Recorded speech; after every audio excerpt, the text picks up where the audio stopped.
하나님 말씀 요한일서 1장 1절에서 4절까지 교독하겠습니다. 신약성경 388면입니다.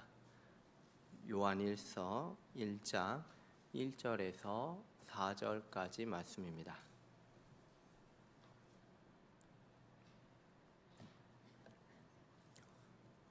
찾으셨으면 제가 먼저 1절 말씀을 읽겠습니다. 태초부터 있는 생명의 말씀에 관하여는 우리가 들은 바요 눈으로 본 바요 자세히 보고 우리의 손으로 만진 바라. 이 생명이 나타난 바 된지라.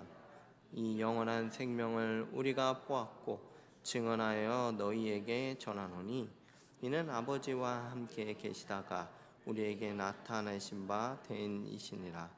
우리가 보고 들은 바를 너희에게도 전함은 너희로 우리와 사귐이 있게 하려 함이니 우리의 사귐은 아버지와 그의 아들 예수 그리스도와 더불어 누림이라. 우리가 이것을 쓰면 우리의 기쁨이 충만하게 하려 함이라. 아멘. 말씀을 가지고 은혜를 같이 나누기 원합니다. 오늘 말씀은 생명에 관한 말씀을 드리려고 합니다. 스케일이 굉장히 큰 것을 우리가 볼 수 있는데요. 이 생명에 관하여 태초 때까지 거슬러 올라가서 말씀을 드리려고 합니다. 오늘 말씀에서 생명에 대해서 이렇게 기록이 되어 있습니다. 1절과 2절 말씀을 좀 다시 보면 이렇게 되어 있습니다. 태초부터 있는 생명의 말씀에 관하여는 우리가 들은 바요 눈으로 본 바요 자세히 보고 우리의 손으로 만진 바라. 이 생명이 나타내신 바 된지라. 이 영원한 생명을 우리가 보았고 증언하여 너희에게 전하노니 이는 아버지와 함께 계시다가 우리에게 나타내신 바 된 이시니라. 이 생명은 언제부터 있었냐면 태초부터 있었다 말씀하고 있습니다. 이 생명은 아버지 하나님과도 함께 계셨다 말씀하고 있죠. 여러분, 이 생명은 누군가를 가리키는 것 같은데요. 누구를 가리키는 걸까요? 바로 예수 그리스도를 가리키는 말씀입니다. 예수님은 태초부터 계셨었습니다. 이 태초라는 단어는요, 우주가 창조될 때 바로 그 시점을 말하기도 하지만 창세되기 이전에 영원한 때를 가리키기도 합니다. 그러니까 풀어서 말씀을 드리면 예수님은 이 생명은 영원 전부터 계셨고 또한 항상 계셨습니다. 여러분, 예수님은 피조 되신 분이 아니시죠. 태어나기는 하셨으나 피조된 분이 아닙니다. 신성을 가지고 계시는 하나님이십니다. 예수님은 영원 전부터 성부 하나님과 함께 계셨던 분이십니다. 성경의 여러 곳곳에서 이 사실에 대해서 증언하고 있죠. 요한복음 8장 57절에서 이렇게 증언합니다. 유대인들이 이르되 내가 아직 50세도 못 되었는데 아브라함을 보았느냐. 예수께서 이르시되 진실로 진실로 너희에게 이르노니 아브라함이 나기 전부터 내가 있느니라 하시니. 유대인들이 물었습니다. 너가 아직 50도 안 됐는데 아브라함을 봤냐라는 질문이죠. 아브라함은 이제 유대인들의 시조라고 말할 수 있습니다. 아브라함을 이제 대략 언제적 사람이냐? 지금으로 말하면은 4,000년 전 BC 2000년 정도의 사람입니다. 근데 예수님의 답변은 무엇이죠? 아브라함을 뛰어넘습니다. 아브라함이 나기 전부터 계셨다 말씀하고 있죠. 골로새서 말씀에서는 좀 더 분명하게 말씀하고 있죠. 골로새서 1장 15절 말씀에서요. 그는 보이지 아니하는 하나님의 형상이요 모든 피조물보다 먼저 나신 이시니. 예수님은 모든 피조물이 있기도 전에 영원 전부터 계셨다 말씀하고 있습니다. 요한복음 1장 1절 하나만 더 살펴보겠습니다. 태초에 말씀이 계시니라. 이 말씀이 하나님과 함께 계셨으니 이 말씀은 곧 하나님이시니라. 예수님은 이처럼 영원 전부터 계셨고 하나님과 함께 계셨고요 하나님이십니다.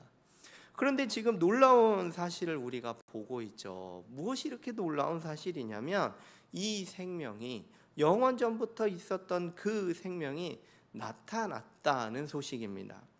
태초부터 하나님 아버지와 함께 계셨던 그 성자 하나님이 완전한 사람으로서 성육신하셔서 이 땅에 오셨다는 말씀이죠. 그리고 이 생명을 본 사람이 있었습니다. 이 생명을 발견한, 목격한 그 증인이 있었습니다. 요한일서 1장 1절을 제가 다시 읽어드리면, 태초부터 있는 생명의 말씀에 관하여는 우리가 들은 바요, 눈으로 본 바요, 자세히 보고 우리의 손으로 만진 바라. 바로 누가 이것을 보고 만지고 들었냐? 사도들이 눈으로 직접 보았습니다. 여러분, 영원 전부터 있었던 그 생명이 드디어 나타났고, 이것을 사도들이 직접 눈으로 보았던 것이죠. 예수님의 행하신 그 모든 일들을 사도들은 직접 눈으로 봤습니다. 여러분, 무엇을 과연 사도들이 봤을까요? 장면들, 그것을 사도들은 다 보았습니다. 예수님께서 나병 환자, 중풍 환자, 그리고 맹인도 고치시는 것을 이 사도들이 분명히 보았습니다. 떡 5개와 물고기 2마리로 어떻게 됐습니까? 남자만 5,000명이 배부르게 먹고도 12강주리가 남는 사건을 사도들이 분명히 낱낱이 다 보았습니다. 여러분, 예수님께서 산 위에서 변화되시는 그 모습, 그 장면도 사도들이 다 보았죠. 또 무엇도 봤습니까? 죽은 나사로가 다시 살아나는 것도 눈으로 분명하게 보았던 것입니다. 사도들은 이처럼 예수님이 행하신 모든 일을 자세히 낱낱이 다 보았습니다. 여러분, 눈으로 본 거하고 또 중요한 증거가 뭐가 있을까요? 눈으로 본 거하고 중요한 증거가 하나 더 있다면 귀로 들은 것입니다. 사도들은 예수님이 하신 그 말씀을 직접 다 들었습니다. 예수님의 의로운 말씀, 권위 있는 말씀을 사도들이 다 들었습니다. 산상수훈, 예수님께서 산에서 가르치신 말씀들, 또 각종 비유의 말씀들을 제자들이 다 들었죠. 이 사도들은 예수님이 하시는 말씀을 건너서 들은 게 아니고 직접 다 들었습니다. 여러분, 마지막으로 또 중요한 증거가 뭐가 있을까요? 1절 말씀에 기록이 되어 있는데요, 직접 손으로 만져보기까지 했습니다. 대표적인 사건이 뭐가 떠오르십니까? 직접 사도들이 예수님을 만졌습니다. 요한복음 20장 25절부터 기록이 되어 있는데요, 다른 제자들이 그에게 이르되 우리가 주를 보았노라 하니 도마가 이르되 내가 그의 손에 못자국을 보며 내 손가락을 그 못자국에 넣으며 내 손을 기식에 바탕을 두었던 이단입니다. 이들이 말하는 구원은 회개와 또 그리스도를 믿는 그 믿음을 말하지 않았고요, 특별한 지식으로만 이루어진다, 이렇게 영지주의자들이 주장을 했습니다. 이들의 이 잘못된 가르침의 핵심은 뭐냐면요, 영은 선하고 물질은 굉장히 악하게 봤습니다. 그러다 보니까 인간의 몸은 물질로 이루어지지 않았습니까? 그래서 이 몸을 되게 악하게 봤던 것이죠.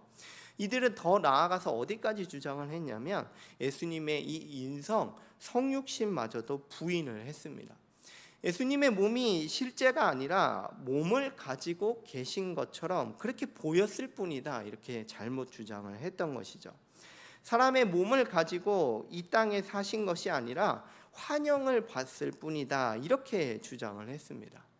이 이단들의 주장에 의하면 예수님은 발자국도 없죠. 예수님은 눈도 깜빡거리지 않았다, 이렇게 주장을 했습니다. 물론 당시 이단에는 다양하게 있어서 예수님의 신성을 부인하는 이단도 있었습니다. 예수님은 하나님이 아니시다라는 주장을 하는 그런 이단들도 있었습니다. 그런데 참으로 안타깝고 놀라운 것은 이런 이단들이, 이런 잘못된 주장을 펼치는 거짓 교사들이 교회에도 있었다는 사실이죠. 이런 거짓 교사들이 이런 것들을 자꾸 가르치고 퍼뜨리고, 그리고 미혹을 받아서 예수님에 대해서 의심하는 자들도 있었던 것입니다.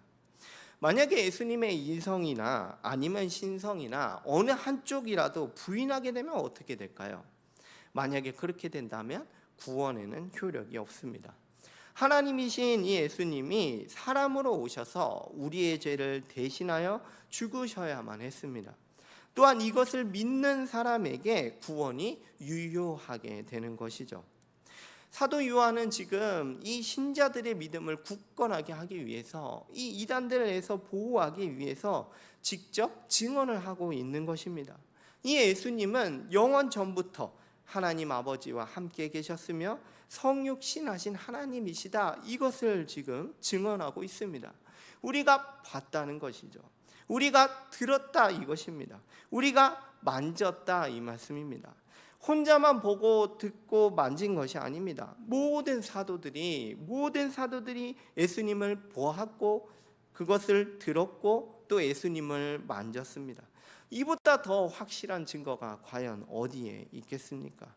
사도들은 죽었다가 부활하신 그 영원한 생명 그 자체를 보았으며 들었으며 만져 보았던 것입니다.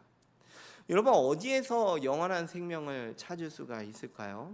이 말씀을 볼 때 우리는 깜짝 놀라게 되죠. 이 세상에는 도무지 영원한 생명이 없기 때문입니다. 결국 생명이 있는 것은 다 죽는 것이 이 세상의 모든 것입니다. 얼마 전에 이제 아내와 동네를 다니다가요, 나무가 심겨 있는 걸 봤는데, 이제 아내가 이 동네에 오래 있었다 보니까 그 동네에 있는 나무들을 좀 어느 정도 좀 알고 있습니다. 근데 어느 날 보니까 이제 차들이 길을 막고 공사를 하고 있는데 그 나무를 베어내는 일들을 하고 있더라고요.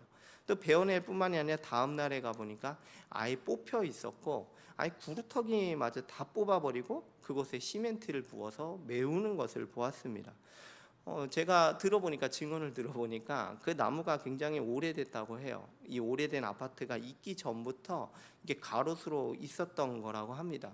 근데 이렇게 계속 있을 줄 알았는데 이게 병이 들고 나무도 그렇게 죽고 베어지고 뽑히는 것을 보면서 이 영원한 건 없구나, 그런 것들을 좀 생각하게 됐습니다. 여러분, 이 세상에는 참 영원한 게 없습니다. 어디를 가도 영원한 것을 발견할 수 없습니다.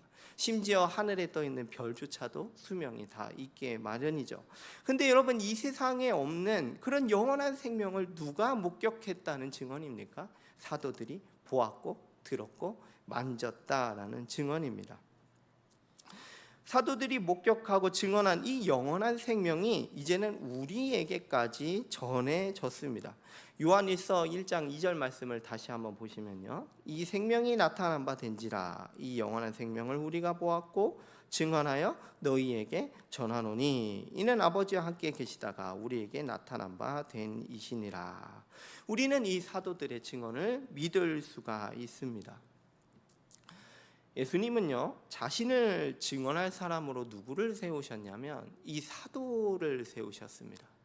예수님을 자신을 증언할 사람을, 딴 사람을 세운 게 아니라 이 사도들을 세우셨던 것이죠. 예수님은 이 사도들이야말로 유일한 권위를 가진 증인들로 세우셨어요. 그래서 교회는 이 사도들이 한 증언을 유일한 권위로서 받아들이고 믿습니다. 에베소서 2장 20절 말씀에는 이렇게 기록이 되어 있는데요, 너희들은 사도들과 선지자들이 터 위에 세우심을 입은 자라, 그리스도 예수께서 친히 모퉁이 돌이 되셨느니라. 교회는 이처럼 사도들이 전했던 그 복음 위에 세워진 것입니다. 그래야 참된 교회다 말할 수가 있습니다. 지난 2000년 교회 역사는 사도가 전해준 그 복음을 다음 세대에 전해져서 지금까지 오게 된 것이죠. 여러분, 현대에도 여전히 이단은 미혹하는 일을 하고 있습니다. 이단은 그때만 있었던 게 아니에요. 지금도 여전히 있고 옷만 갈아입었을 뿐입니다. 지금도 예수님의 인성이나 혹은 신성을 부인하는 사람들이 아직도 있습니다. 우리는 이런 미혹에 흔들려서는 안 됩니다. 사도들이 이 증언한 것, 이 증언을 우리가 믿어야 되는 것이죠. 사도들의 증언을 지금 우리가 듣고 믿을 때 그 영원한 생명을 우리가 얻게 될 것입니다. 오늘 읽은 말씀은요, 이 영원한 생명에서 마치지가 않습니다. 우리가 영원한 생명을 얻었는데 거기서 마치지가 않습니다. 우리가 말씀을 보면 이 믿음은 무엇을 낳느냐? 사귐을 낳는다, 이렇게 말씀하고 있죠.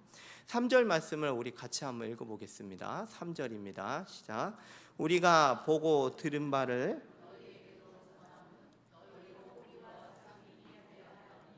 우리의 사귐은 아버지와 그의 아들 예수 그리스도와 더불어 누림이라. 아멘.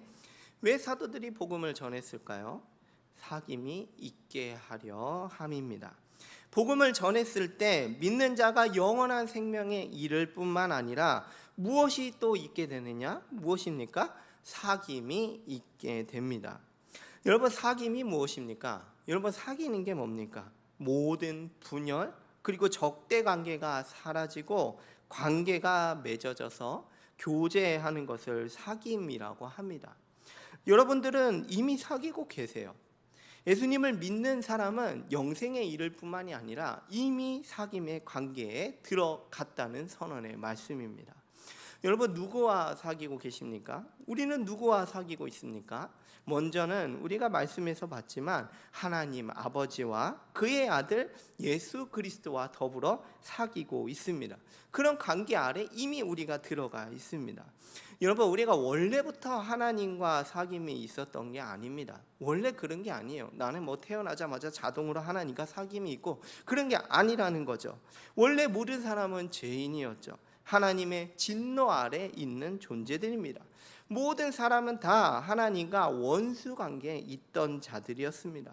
근데 어떻게 하나님과 우리가 사귈 수 있게 되었죠? 어떻게 우리가 이미 하나님의 사귐 안에 들어갈 수 있게 됐습니까? 그것은 바로 예수 그리스도의 십자가 대속적 죽음이 화목을 이루어 냈기 때문입니다. 로마서 5장 11절 말씀에 이렇게 기록하고 있죠.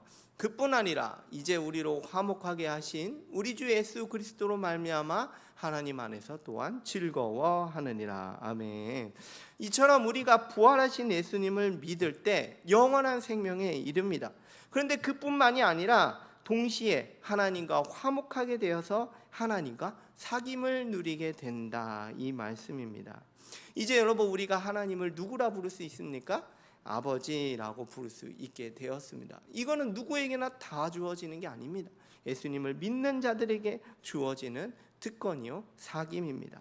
이 사귐은요, 그리스도와도 이어집니다. 예수 그리스도와의 인격적인 만남과 교제가 우리 가운데 이미 있게 된 것이죠. 우리가 본래부터 사귐이 있었던 게 아니라고 말씀을 드렸습니다. 나타나신 그 생명이 나타났습니다. 그리고 사도들이 증언을 해줬습니다. 그리고 예수 그리스도를 믿음으로 말미암아 하나님과 그의 아들 그리스도와 사귐이 있게 된 것입니다. 여러분, 이 하나님과 사귀는 것은요, 우리가 하나님과의 사귀는 것은 확대가 됩니다. 어디로 확대가 되느냐? 1장 3절 말씀에 기록이 되어 있습니다. 3절 말씀을 제가 다시 읽어드리면, 우리가 보고 들은 바를 너희에게도 전함은 너희로 우리와 사귐이 있게 하려 함이니 우리의 사귐은 아버지와 그의 아들 예수 그리스도와 더불어 누림이라. 아멘. 우리가 하나님과 사귈 뿐만이 아니라 그게 확대가 돼서 어디까지 갑니까? 전하는 자와 믿는 자들 사이에도 사귐이 시작된다는 말씀이죠. 예수님이 십자가에서 이루셨던 그 화목은 우리와도 사귐이 있게 합니다. 여러분, 이 세상은 어떻습니까? 이 세상은요, 온통 분열과 적대 관계뿐입니다. 정말입니다. 대적하고 분열하고 갈라지며 다투는 것이 이 세상의 특성이죠. 절대 인류는요, 타락한 이유로 하나 될 수가 없습니다. 인류는 하나 될 수가 없어요. 그거는 아예 불가능한 일이에요. 그러나 생명이신 예수님을 믿을 때 십자가의 대속적 죽음이 무슨 일을 벌어지게 하냐면 이 모든 분열과 대적을 제거하고 화목하게 하는 것입니다. 에베소서 2장 14절과 15절, 이거는 같이 읽으면 좋겠습니다. 같이 읽겠습니다. 그는 우리의 화평이신지라 둘로 하나를 만드사 원수된 것 곧 중간에 막힌 담을 자기 육체로 하시고, 15절입니다. 법조문으로 된 계명의 율법을 세 사람을 지어 화평하게 하시고. 아멘. 둘이 서로 하나가 될 수 없었는데, 원수지간이었는데, 그런 우리를 예수님의 십자가로 화평하게 했다는 선언의 말씀입니다. 예수님 안에서 한 세 사람으로 지어 화평하게 하셨습니다. 여러분, 둘이 하나가 되는 거, 화평하게 하는 거는 우리가 할 수 있는 게 아니에요. 이것을 예수님께서 이루셔서 우리에게 주셨습니다. 여러분 한번 보시겠어요? 예수님을 믿어서 우리가 어디 안에 들어가냐면 예수님 안에 들어갔습니다. 여러분 예수님 안에 들어가 보니까, 믿음으로 예수님 안에 들어가니까 나만 있습니까? 여러분 나 혼자만 있던가요? 그렇지 않죠. 예수님 안에 믿는 또 다른 형제와 자매들이 있습니다. 한둘입니까? 정말 많이 있습니다. 이제는 우리가 이렇게 예수님 안에서, 예수님을 믿어서 예수님 안에 들어가 보니 다른 형제들이 있고 우리가 그 안에서 사귐을 누릴 수 있게 되었습니다. 예수님 밖에서는 전혀 불가능한 일이죠. 여러분 우리는 예수님을 믿고요, 각각 혼자 있지 않습니다. 예수님 안에서 사귐을 누립니다. 이 사귐은 하나님을 아버지라고 부르는 한 몸이요 한 가족으로서의 교제를 누리고 있는 것이죠. 우리가 누리는 이 사귐은 대단히 친밀한 사랑의 관계를 누리고 있습니다. 이런 사귐이 어떻게 가능해졌을까요? 이 사귐이 어떻게 가능해진 겁니까? 생명의 말씀이 전해지고 믿음으로 말미암아 벌어진 일들입니다. 여러분 기쁘지 않습니까? 여러분 기쁘지 않으세요? 이러한 사귐을 누릴 수 있다는 것은 굉장한 기쁨이요, 이 기쁨이 우리에게 주어졌습니다. 요한일서 1장 4절 말씀을 우리 같이 읽겠습니다. 우리가 이것을 쓰면 우리의 기쁨이 충만하게 하려 함이니라. 아멘. 우리 가운데 기쁨이 충만한 줄로 믿습니다. 그리스도 안에서 하나님 아버지께 나아가게 되었어요. 아버지라고 부르면서 품에 안기게 된 것은 말로 다 할 수 없는 기쁨이 저에게, 우리 여러분에게 이미 있습니다. 누가 하나님과 이런 사귐을 누리겠습니까? 더군다나 여러분 믿는 신자들 사이의 사귐은 기쁨 위에 기쁨을 더하는 것입니다. 이러한 사귐으로 얻는 기쁨은 이 세상에서는 얻을 수 없는, 찾아볼 수 없는 기쁨입니다. 세상에 없는 초월적인 기쁨이 이미 우리 가운데 충만한 줄로 믿습니다. 믿음으로 영원한 생명을 얻은 사람은요, 복된 삶을 살아갑니다. 여러 가지 복된 삶이 있는데 그 중에 큰 복에 속하는 것이 뭐냐면 바로 신자들과의 사귐입니다. 이 사귐으로 초월적인 기쁨을 누리면서 우리가 천국을 미리 맛보면서 살아가는 것입니다. 우리가 천국에서 누릴 그 영원한 교제의 기쁨을 이미 우리가 이 땅에서 누리며 살아가고 있는 것이죠. 서로 교제하면서 누리셨던 그 기쁨과 유익들이 있지 않으십니까? 누구에게나 다 있으셨을 거예요. 분명히 그것이 있습니다. 서로 사귐으로써 이것을 누리시기를 바라겠습니다. 사귐을 나누면 나눌수록 이 기쁨이 더 충만하게 될 것입니다. 교회에서 사귐을 마음껏 누리심으로 기쁨이 충만하시기를 바라겠습니다.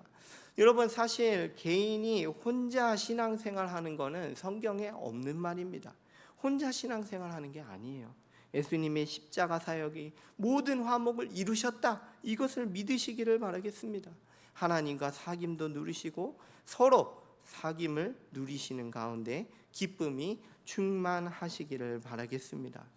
여러분 어떻게 하면 더 교제할 수 있을까요? 어떻게 하면 더 교제를 누릴까?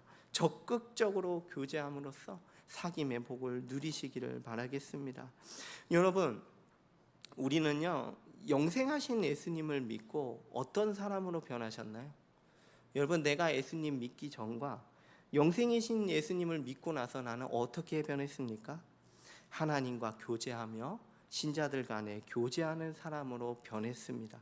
세상에 없는 기쁨이 충만한 사람으로 변했습니다. 그게 바로 듣고 있는 여러분들입니다. 이것은 나에게 이미 일어난 변화입니다. 나에게 벌어진 이 변화, 이 놀라운 진리를 깊이 생각하시고 교제하심으로 사귐의 복을 누리시기를 바라겠습니다. 기도하겠습니다. 하나님 아버지, 은혜와 사랑에 감사드립니다. 그 영원하신 생명, 영원전부터 있었고 항상 있었던 그 영원한 생명이 이 땅에 오셨으며 또 사도들로 말미암아 그 영원한 생명에 대한 증언을 듣게 해주시니 감사합니다. 우리가 이 증언을 듣고 믿음으로 말미암아 영원한 생명에 이른 줄로 믿습니다. 주여 우리의 믿음이 흔들리지 않게 하여 주시옵소서. 이 사도들의 증언을 굳게 믿게 하여 주시옵시고 우리 중에 단 한 사람이라도 믿음에 흔들리는 사람이 없도록 은혜를 베풀어 주시옵소서. 이 시대에 얼마나 미혹과 유혹이 많습니까? 예수님을 믿지 못하게 하는 것들이 얼마나 많습니까? 우리가 흔들리지 않게 하여 주시옵시고 사도들의 이 증언 위에 굳게 서 있는 우리들이 되게 하여 주시옵소서. 아버지 하나님, 우리가 영생을 누리게 하여 주시니 감사합니다. 우리가 영생을 누림으로써 이 사귐을 누린다는 게 얼마나 큰 복인 줄 모릅니다. 예수님의 그 십자가 죽으심으로 말미암아 하나님과 화목하여서 사귐을 누리고 더 나아가서 우리 사이에 이 사귐을 누리니 우리가 이 세상에 없는 기쁨을 누리고 있습니다. 우리가 이 기쁨을 더 적극적으로 사귐으로써 충만하게 누리는 우리 모두가 되게 하여 주시옵소서. 그리하여서 우리가 살아가는 것이 쉽지 않고 어려울지라도 매일매일 기쁨 가운데 감사하는 우리들이 되게 하여 주시옵소서. 우리 주 예수 그리스도의 이름으로 기도합니다. 아멘.